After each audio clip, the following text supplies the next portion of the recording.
The Grand Tribunal arena shook with fury.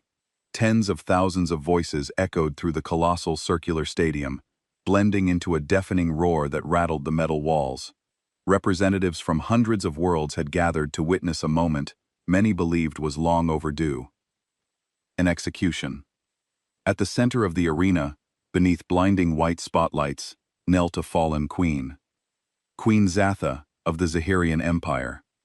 Once, entire star systems had trembled at the mention of her name.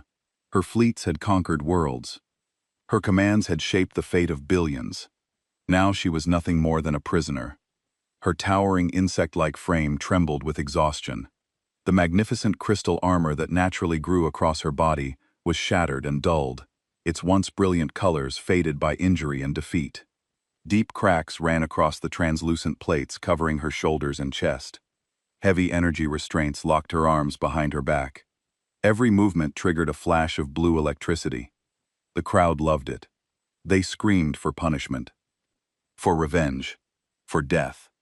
Objects rained toward the arena floor from every direction. Bottles, metal scraps, protest banners. But the containment shields surrounding the prisoner vaporized everything before it could reach her. Zatha never looked up. She simply stared at the polished floor beneath her knees, silent, broken, alone. High above the arena sat the Galactic Tribunal, the most powerful court in known space. Their elevated platform overlooked the entire stadium like the judgment seat of gods.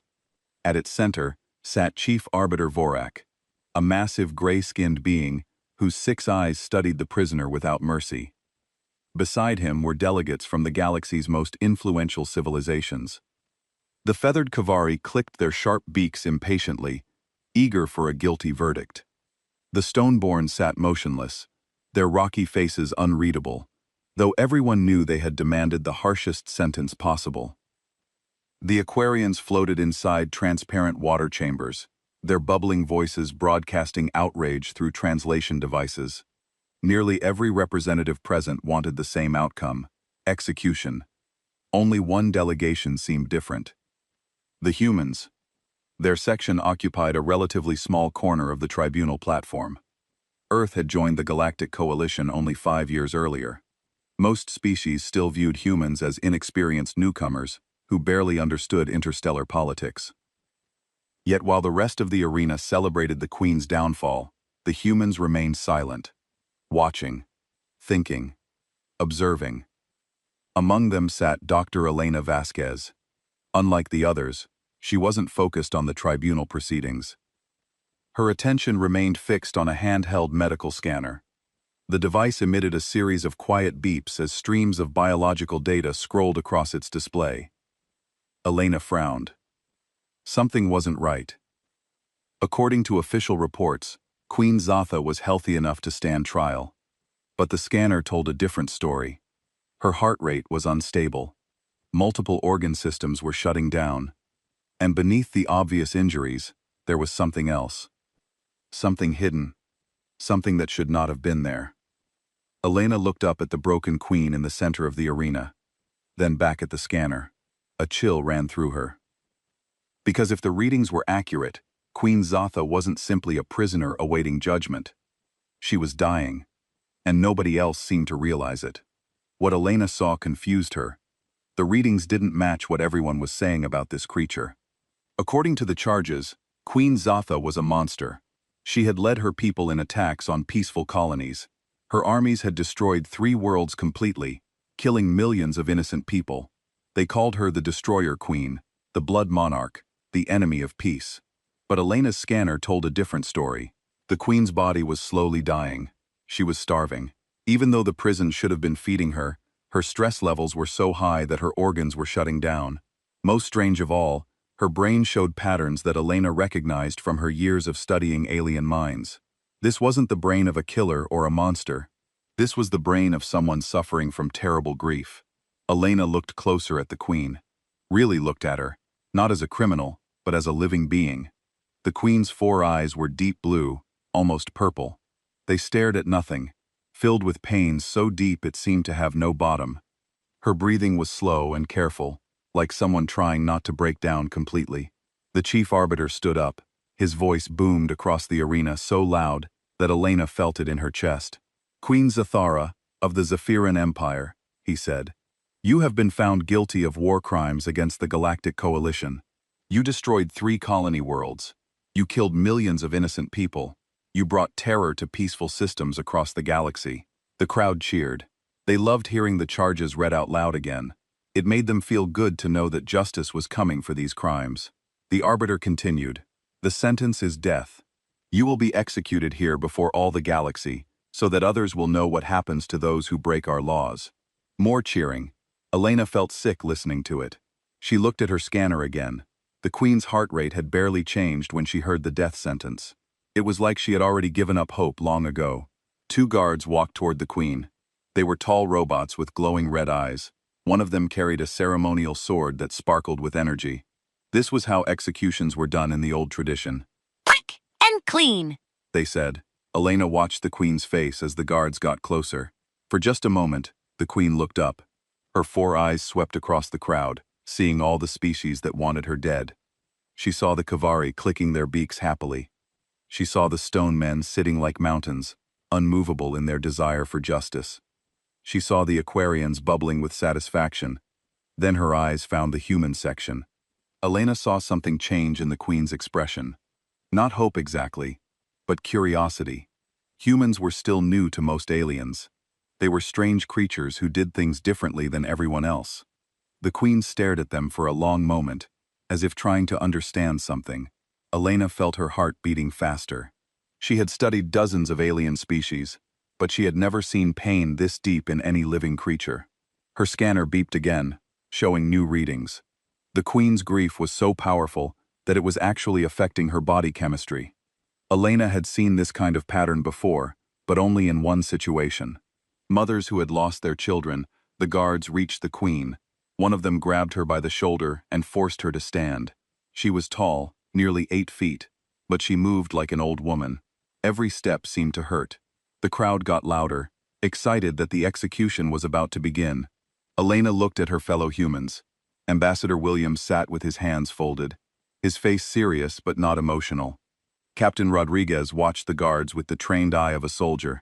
Dr. Chen, Elena's research partner, was taking notes on his tablet, probably studying alien justice systems. None of them seemed to see what Elena saw. None of them seemed to notice that something was very wrong with this whole situation. The guard with the sword raised it high. The energy blade hummed as it powered up. In a few seconds, Queen Zatha would be dead, and the galaxy would celebrate. Justice would be done. But Elena couldn't stop thinking about her scanner readings. She couldn't stop thinking about the grief in those 4 blue eyes. She couldn't stop thinking that maybe, just maybe, everyone in this arena was making a terrible mistake. Elena's heart pounded as she watched the sword rise higher. The crowd was getting louder and more excited. Everyone wanted to see the Queen die, but Elena couldn't shake the feeling that this was all wrong. Her scanner kept beeping, showing readings that didn't make sense if the Queen was really a monster. The guard holding the sword looked to the chief arbiter for the final signal. The arbiter raised his massive hand. In a few seconds he would bring it down, and Queen Zathara would be dead. Elena looked at the Queen's face one more time. Those 4 blue eyes were closed now, as if she was accepting her death. But Elena could see tears running down the alien's cheeks. They were clear, just like human tears, and they fell silently to the arena floor. That's when Elena knew she couldn't stay quiet. She stood up so fast that her chair fell backward with a crash. The sound was small compared to the crowd's roaring, but Ambassador Williams heard it.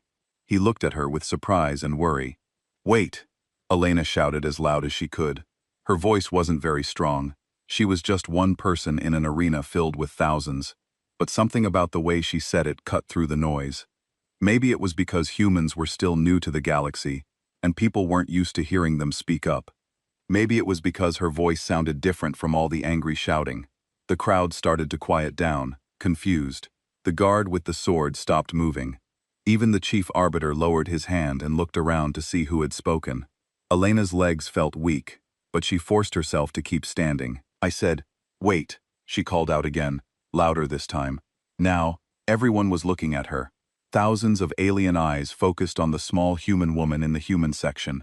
Elena felt like she might throw up, but she couldn't stop now. Ambassador Williams grabbed her arm. "Dr. Vasquez, sit down," he whispered urgently. "You can't interfere with a tribunal decision." But Elena pulled her arm free. She had studied galactic law for years as part of her xenobiology training. She knew about rules that most people had forgotten. By Galactic Law Section 847.3, she announced in the loudest voice she could manage, "I invoke the right of species advocacy." The arena went completely silent. Even the chief arbiter looked shocked. Elena could hear her own breathing and the quiet hum of the arena's energy systems. It was so quiet that when the queen opened her 4 eyes and looked up at Elena, the sound seemed loud. Dr. Chen leaned over to Elena. "What's the right of species advocacy?" he whispered. Elena swallowed hard. "It's an old law. Any member species can demand a full review of all evidence before an execution. They have to stop everything and investigate again." Ambassador Williams looked pale. "Elena, that law hasn't been used in over 200 years. Are you sure about this?" Elena wasn't sure about anything, but her scanner was still beeping, still showing readings that proved something was wrong with this whole situation. "I'm sure," she said. The chief arbiter's 6 eyes were all focused on Elena. Now, when he spoke, his voice was cold and angry. "Human delegate, are you certain you wish to invoke this ancient law? Do you understand what it means?" Elena's mouth felt dry, but she nodded. "I understand. It means you have to review all the evidence again before you kill her.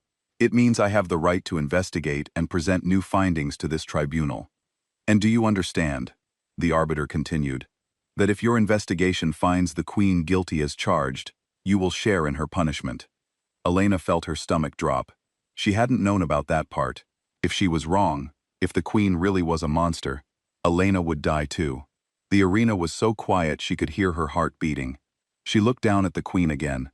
Those 4 blue eyes were staring at her now, with an expression Elena couldn't quite understand.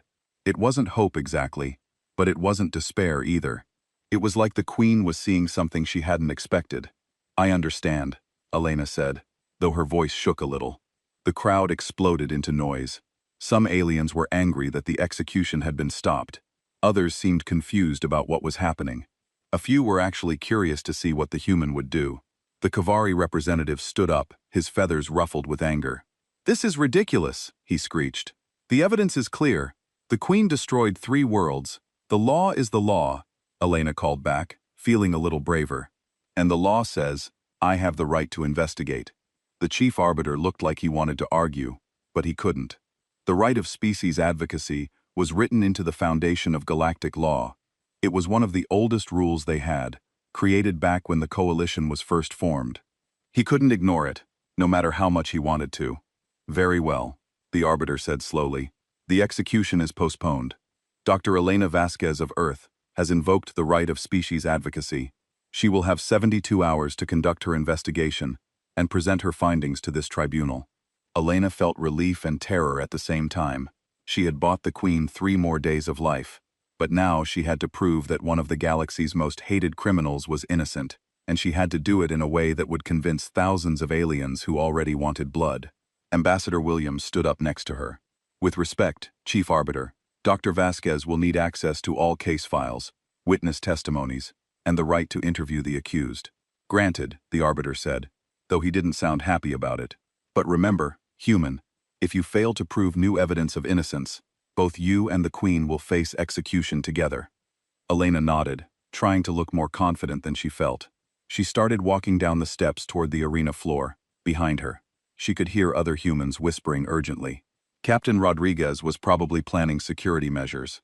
Dr. Chen was likely already thinking about what kind of research they would need to do. But Elena only had eyes for the queen.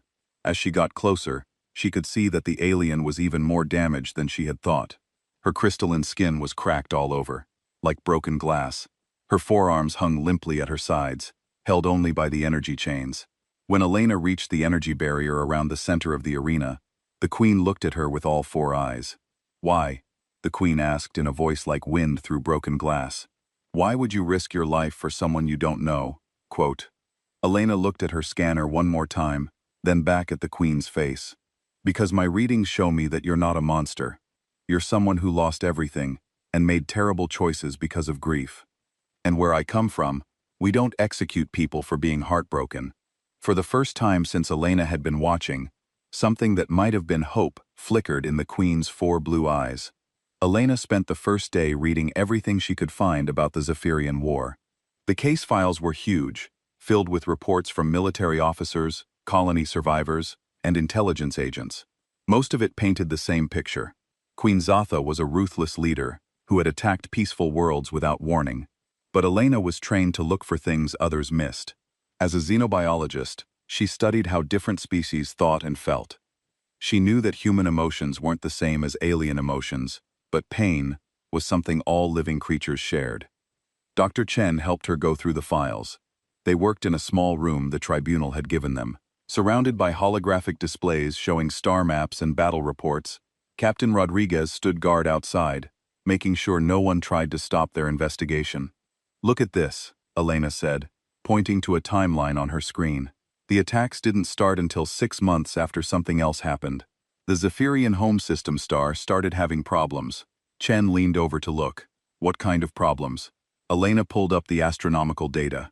Their sun was dying. Not slowly, like stars usually do, but fast. Something was causing it to burn out much quicker than normal. According to these readings, their whole system would have been frozen solid within 2 years. "That's not in any of the war reports," Chen said with a frown. "No, it's not. And look at this."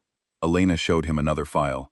6 months before the first attack, the Zephyrians sent a formal request to the Galactic Coalition, asking for help. They offered to share all their biotechnology in exchange for assistance relocating their people to new worlds. Chen read the document carefully. The Zephyrians had been desperate. Their message talked about millions of lives at stake and their willingness to do anything to save their people. It was signed by Queen Zathara herself. "What was the coalition's response?" Chen asked. Elena pulled up another document. Denied. They said the coalition couldn't interfere with natural stellar evolution. They also said there weren't enough resources to relocate an entire species. Chen sat back in his chair looking troubled. So they were just supposed to let their entire species die? That's what the coalition told them. Yes. Elena felt angry reading the cold official language of the rejection letter. It was written like the Zephyrians were asking for a small favor, not begging for the lives of everyone they had ever known. Elena decided to interview some of the witnesses. The tribunal had provided her with a list of colony survivors who had testified against the Queen. Most of them refused to talk to her, still too angry and hurt, but a few agreed to meet with her. The first was a stoneman named Boulder that stands firm. He had been a construction foreman on the 3rd colony world that was attacked. When Elena met him, she expected to hear about death and destruction. Instead, she got something very different. "The bug creatures came in the night," Boulder said in his slow, rocky voice. "But they didn't come shooting. They came with speakers." "Speakers?" Elena asked. "They broadcast a message to everyone on the planet. Said they were sorry, but they needed our resources to save their people. Said they would give everyone 12 hours to evacuate." Elena felt her heart race. Evacuate? That's not in the official reports. Elena felt her heart race. Boulder's stone face couldn't show emotion, but his voice got quieter. "No, I suppose it wouldn't be. Makes the story less clean, doesn't it? Hard to call someone a monster when they warn you before they attack." Elena asked more questions. According to Boulder, the Zephyrians had actually helped with the evacuation. They provided ships and even shared their emergency food supplies with the colonists. No one was killed in the attack itself. The destruction came later, when the Zephyrians stripped the colonies of all their resources and infrastructure. "Why didn't you tell the tribunal this?" Elena asked. Boulder was quiet for a long time. "Because 3 more colonies were attacked after mine. Because people were angry and scared. Because sometimes the truth gets lost when everyone wants someone to blame." Elena interviewed 3 more survivors. All of them told similar stories. The Zephyrians had given warnings. They had helped with evacuations. They had taken resources and buildings, but they hadn't deliberately killed civilians. It wasn't the story of innocent victims being slaughtered by monsters. It was the story of a desperate species stealing what they needed to survive while trying to hurt as few people as possible. On the second day, Elena finally got permission to interview Queen Zathara directly. The Queen was being held in a special cell deep under the arena. Elena had to go through several security checkpoints and walk down a long, dark hallway to reach her. The Queen sat on a simple metal bench, her forearms still chained. Up close, Elena could see how badly damaged she was. Her crystalline skin was more than just cracked. Pieces of it were actually missing, leaving raw patches underneath. She was much thinner than she should be. "You're dying," Elena said quietly. The queen looked up with tired eyes. "Yes, my people's biology doesn't handle grief well. When we lose those we love, our bodies begin to shut down. It's how we're made." "Who did you lose?" The queen was quiet for a long time. When she finally spoke, her voice was barely a whisper. "Everyone. My children. My mate. My entire world. They're all gone now." Elena felt her throat tighten. The star collapse. "How many of your people died?" "Billions." The queen's four eyes closed. "I saved maybe 10 million. The rest. They froze when our sun went out. I was their queen, and I failed them." "You didn't fail them," Elena said firmly. "You tried to get help through proper channels. The coalition failed you." The queen looked at her strangely. "You really believe that, don't you? Even though your own species is part of the coalition now?" Elena nodded. "I believe in looking for truth even when it's uncomfortable." The queen told Elena her story. How she had watched their son growing unstable and knew her people had maybe 2 years to live. How she had begged the coalition for help, offering everything her species had learned about biotechnology and genetics. How they had been turned away with polite words about non-inference policies. "I had a choice," the queen said. "Watch my entire species die with dignity or become a monster to save who I could. I chose to be a monster, but you tried to minimize the harm," Elena pointed out. "The evacuations, the warnings, the shared supplies. A real monster wouldn't have bothered." "I told myself the same thing," the queen replied. "But I still took homes away from millions of people. I still destroyed their lives to save mine. How is that not monstrous?" Elena didn't have an easy answer for that, but she was starting to understand something important about both humans and aliens. Sometimes there were no good choices, only necessary ones. On the morning of the third day, Elena made one more discovery. Hidden deep in the military files, she found communications between coalition commanders during the attacks. They had known about the Zephyrian evacuation warnings. They had known the attacks were focused on infrastructure, not people. They had known the whole truth, but they had decided to frame it as a genocide anyway. It was easier to paint the Zephyrians as monsters than to admit the coalition had let an entire species nearly go extinct. Elena stared at the files on her screen, feeling sick. The galaxy had been lied to. Everyone believed the queen was a killer because it was a simpler story than the truth. It was easier to have a villain than to admit that sometimes good people were forced to do terrible things. She had found her proof. Now she had to convince a galaxy full of angry aliens to listen to a truth they didn't want to hear, and she had to do it in front of the same tribunal leaders who had helped create the lies in the first place. Elena stood in the center of the arena again, but this time she wasn't afraid. She was angry. In her hands, she held a datapad containing all the evidence she had found. Around her, the same thousands of aliens who had wanted blood 3 days ago waited to hear what she had discovered. The chief arbiter looked down at her with his 6 eyes, clearly hoping she had failed. "Dr. Vasquez, you have had 72 hours to investigate. Present your findings to this tribunal." Elena activated the holographic displays around the arena. Star charts appeared in the air above everyone's heads, showing the Zephyrin home system and its dying sun. Then came the timeline of events, the evacuation records, and the communication files she had uncovered. 3 years ago, Elena began, her voice carrying clearly through the arena's speakers. The Zephyrian star began collapsing unexpectedly. Their entire system would have been frozen within 2 years. Queen Zathara sent desperate requests to this very coalition, begging for help to relocate her people.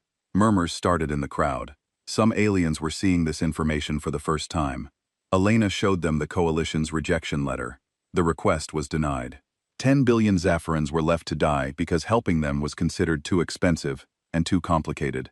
The Kavari representative stood up, his feathers ruffled. "This doesn't excuse their attacks on innocent colonies." "No, it doesn't," Elena agreed. "But it explains them. And the attacks weren't what you were told they were." She showed the evacuation records, the witness testimonies, the proof that the Zephyrians had warned each colony before taking their resources.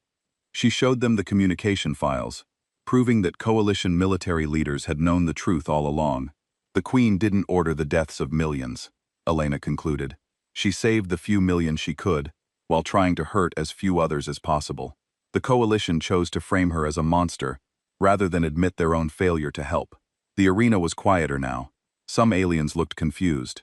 Others looked angry, but Elena couldn't tell if they were angry at the Queen or at being lied to. A few seemed to be actually thinking about what she had said. The chief arbiter studied the evidence for several minutes. Finally, he spoke. Dr. Vasquez, your investigation has been thorough. You have presented evidence that the situation was more complex than originally reported.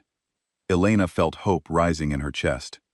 However, the arbiter continued, complexity does not equal innocence. The Queen still ordered attacks on civilian colonies. She still caused massive destruction and displaced millions of people. Whether her motives were desperate or evil, the result was the same. The sentence stands. Elena felt like she had been punched in the stomach, but the evidence shows. The evidence shows that Queen Zotha had reasons for her crimes. The arbiter interrupted. It does not prove she didn't commit them. Justice must be served. The crowd was getting louder again. Most aliens seemed satisfied with the orbiter's decision. Elena looked around desperately, trying to find any support for the Queen. The human section was the only place where people looked genuinely upset by the ruling. Elena's mind raced. She had proven the Queen wasn't a monster. But the tribunal didn't care. They wanted someone to punish, and the truth was just an inconvenience. There had to be something else she could do, some other law she could invoke. Then she remembered something from her legal studies. Another old law, even older than the right of species advocacy. It was something that hadn't been used in centuries, because most species thought it was insane. Then I invoke the right of substitution, Elena announced. The arena went dead silent again. Even the arbiter looked shocked. Dr. Vasquez, are you certain you understand what that means? Elena's heart pounded, but her voice was steady. I understand perfectly. I offer to take Queen Jathara's place in exile. Let me serve her punishment instead. Gasps echoed through the arena. The right of substitution was an ancient law that allowed someone to voluntarily take another person's punishment. It required the accused to accept the offer willingly, and both people would share whatever punishment was decided. Ambassador Williams jumped to his feet in the human section. Elena, no, you can't do this. But Elena ignored him. She was looking at Queen Zotha, who had been brought up from her cell to hear the verdict. The Queen's 4 eyes were wide with shock, and something that might have been hope. Why? The Queen asked, just like she had 3 days ago. Why would you do this? Why? Because punishing you won't bring back the people who died when your star collapsed, Elena said. And it won't help the people you displaced find new homes. But maybe working together, we can prevent this from happening to someone else. Dr. Chen stood up in the human section. Elena turned to look at him in surprise. If Elena is going into exile, he said loudly, then I'm going with her. Ambassador Williams stared at his colleague. Marcus, sit down. This is insane. But Chen shook his head. Elena is right. The Queen made terrible choices, but they were choices forced on her by desperation. If we're going to punish her for trying to save her people, then we're no better than the leaders who let those people die in the first place. Captain Rodriguez stood up next. I've seen what happens when good people are forced to make impossible choices. Sometimes there are no right answers, only necessary ones. If Dr. Vasquez and Dr. Chen are taking this stand, then I stand with them. Elena felt tears in her eyes as more humans began standing. Not all of them, but enough. Ambassador Williams looked around at his people, clearly torn between his duty and his conscience. This is madness, the Kavari representative screeched. You can't all share in a war criminal's punishment. She's not a war criminal, Elena called back. She's a mother who watched her children die and tried to save who she could. In my species, we don't execute people for that. Young voices started speaking up from other sections of the arena. A few stonemen stood, their rocky faces impossible to read, but their actions clear. Some of the younger Aquarians made bubbling sounds of agreement. Even a handful of Kavari, mostly the younger ones, stood with their feathers smoothed down in respect rather than ruffled in anger. The chief arbiter looked around the arena with growing alarm. This wasn't how galactic justice was supposed to work. People were supposed to accept the tribunal's decisions, not stand up and offer to share in punishments. This is highly irregular, he said, his voice booming. The right of substitution is not meant to be used by groups. The law doesn't say it can't be, Elena pointed out. It just says someone can offer to share in another's punishment if the accused accepts willingly. All eyes turned to Queen Gathara. She looked around the arena at all the beings who were standing for her. Humans mostly, but others too. Aliens from different species who had listened to Elena's evidence and decided that sometimes the truth mattered more than simple justice. The queen was crying again, those clear tears running down her damaged face. "I accept," she said quietly, then louder so everyone could hear. "I accept your offer, Dr. Elena Vasquez of Earth." The crowd exploded into noise. Some aliens were furious that the execution was being delayed again. Others seemed confused by this strange human behavior, but Elena noticed that more and more young aliens were standing up, inspired by something they had never seen before. Ambassador Williams finally stood up too. "If my people are determined to do this," he said with a sigh, "then they won't do it alone. Earth stands with Dr. Vasquez and Queen Zathara." Elena looked at the arbiter, who seemed completely lost. The ancient laws were clear, but this situation had never happened before. How do you punish someone when hundreds of people volunteer to share their fate? "This is impossible," the arbiter muttered. "We cannot exile half the arena." "Then maybe," Elena suggested, "it's time to consider a different kind of justice. Not punishment, but restoration. Not execution, but redemption." The queen looked at Elena with something Elena had never seen in those four blue eyes before. Real hope. And around the arena, for the first time in the galaxy's history, aliens were seeing something that would change how they thought about justice forever. They were seeing the human way. The arena had never been so quiet. Chief Arbiter stared at the hundreds of beings standing in solidarity with Queen Zathara, and for the first time in his long career, he didn't know what to do. The ancient laws were clear about individual substitution, but nothing had prepared the galaxy for this kind of collective compassion. Queen Zatha looked around at all the faces turned toward her. Humans, yes, but also young aliens from dozens of species, beings who had listened to Elena's evidence and chosen to believe that sometimes even terrible actions could come from desperate love. Slowly, the queen rose to her full height. Even damaged and chained, she was impressive. Her forearms strained against the energy bonds as she tried to stand with dignity. "I have something to say," she announced, her voice carrying across the silent arena. The orbiter nodded reluctantly. "Speak." The queen looked directly at Elena, then at all the humans standing for her. "Dr. Vasquez, you have shown me something I thought was lost forever. You have shown me that there are beings in this galaxy who can see past actions to intentions, past crimes to causes." She paused, gathering strength. "But I cannot allow you to share my fate. What I did was necessary, but it was still wrong. I took homes from millions to save millions of my own people. I caused suffering to prevent suffering.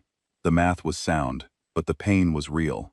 Elena started to object, but the queen held up one chained hand. "Therefore," the queen continued, "I formally surrender my crown and my title. I am no longer Queen Zatha of the Zephyrian Empire.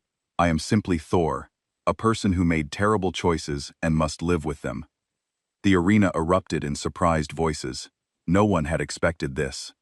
"Furthermore," Thera said, raising her voice above the noise, "I request that my sentence be changed from execution to service. Let me spend the rest of my life working to repair the damage I have caused. Let me use my knowledge to prevent other species from facing the same impossible choice that destroyed my people." The chief arbiter looked stunned. "You surrender your royal status." "I do. A true queen protects her people. I failed in that duty when I let billions die. I don't deserve the crown. I do deserve the crown. I do deserve the crown. I do deserve the crown. I do deserve the crown." Elena felt her heart breaking for this brave, broken woman, but she also felt something else. Hope. Real, genuine hope that something good might come from all this tragedy. The arbiter conferred quickly with the other tribunal members. Elena couldn't hear what they were saying, but she could see heated discussions. Some members wanted to stick with the original execution. Others seemed intrigued by this unexpected turn. Finally, the arbiter turned back to the arena. This tribunal has never faced such a situation. An accused criminal voluntarily surrendering royal status and requesting rehabilitative service instead of execution. He paused, looking around at all the standing figures. However, the support shown here today has been remarkable. The evidence presented by Dr. Vasquez has shown that this case is more complex than originally thought. Elena held her breath. Therefore, the arbiter announced, we hereby commute the sentence from execution to supervised rehabilitation. The former queen will work under coalition supervision to develop solutions for stellar collapse and refugee relocation. Her work will be monitored by representatives from multiple species, including the human delegation. The arena exploded into noise again. Some aliens cheered. Others booed, but Elena noticed that more voices were cheering than booing. The standing demonstration had affected more people than she had realized. 6 months later, Elena stood in a completely different kind of room. Instead of the cold arena, she was in a warm laboratory, filled with growing plants and humming computers. Charts covered the walls showing stellar data and refugee placement statistics. Thera worked at a computer terminal, her crystalline skin much healthier now that she was eating properly and had found purpose again. She was smaller than Elena remembered. Maybe because she no longer carried the weight of a crown or the burden of royal failure. The Altarian system, Thor was saying, pointing to a star chart. Their star is showing the same instability patterns mine did 3 years ago. If we act now, we can extend its life by millions of years. Elena nodded, making notes on her tablet. How many people live there? About 50 million. Not as many as we lost, but Thor's voice caught slightly. Even after all this time, the pain was still there. Every life we save matters, Elena said gently. Your people would be proud of this work. They had become friends over the months, something Elena never would have expected. Thor was brilliant, kind, and haunted by her choices. But she was also determined to make sure no other species faced the same impossible situation her people had. Dr. Chen entered the lab carrying coffee for Elena and a special nutrient drink for Thera. The Altarian government just approved our intervention. He announced, we start next week. It would be their 5th successful stellar stabilization. The Zafirian biotechnology, combined with human engineering and coalition resources, had created something remarkable. They weren't just saving stars. They were saving entire civilizations. There's more news, Chen added. The Council of Young Species wants to meet with us. They're proposing something they're calling the human doctrine. Elena raised an eyebrow. What's that? Apparently, it's the idea that justice should focus on prevention and restoration rather than punishment and revenge. They want to make it official policy. The looked up from her computer, her 4 eyes bright with something Elena had learned to recognize as happiness. Your species is changing the galaxy, Elena, making it more compassionate. Elena thought about that as she watched Thera return to her work. The former queen had lost everything, her crown, her people, her world. But instead of being consumed by bitterness, she had chosen to use her pain to help others. That evening, Elena walked through the coalition headquarters and saw things that would have been impossible a year ago. Young aliens from different species working together on refugee projects, support groups for survivors of stellar collapse, research teams studying early warning systems for cosmic disasters. The humans hadn't just saved one alien queen. They had introduced an idea that was spreading through the galaxy like ripples in a pond. The idea that even enemies could be understood, that even criminals might be driven by love rather than hate, that even the worst situations might have solutions if people were willing to look past their anger to find them. Elena's communication device beeped. It was a message from Ambassador Williams, now head of the new Department of Intercassion. Elena, his recorded message said, I wanted you to know, the Zafaran survivors have just established their first new colony. They're calling it New Hope. They asked me to tell you that they named their capital city Vasquez. Elena felt tears in her eyes. Through the laboratory windows, she could see the stars. Somewhere out there, 10 million Zafirians were building new lives on a new world.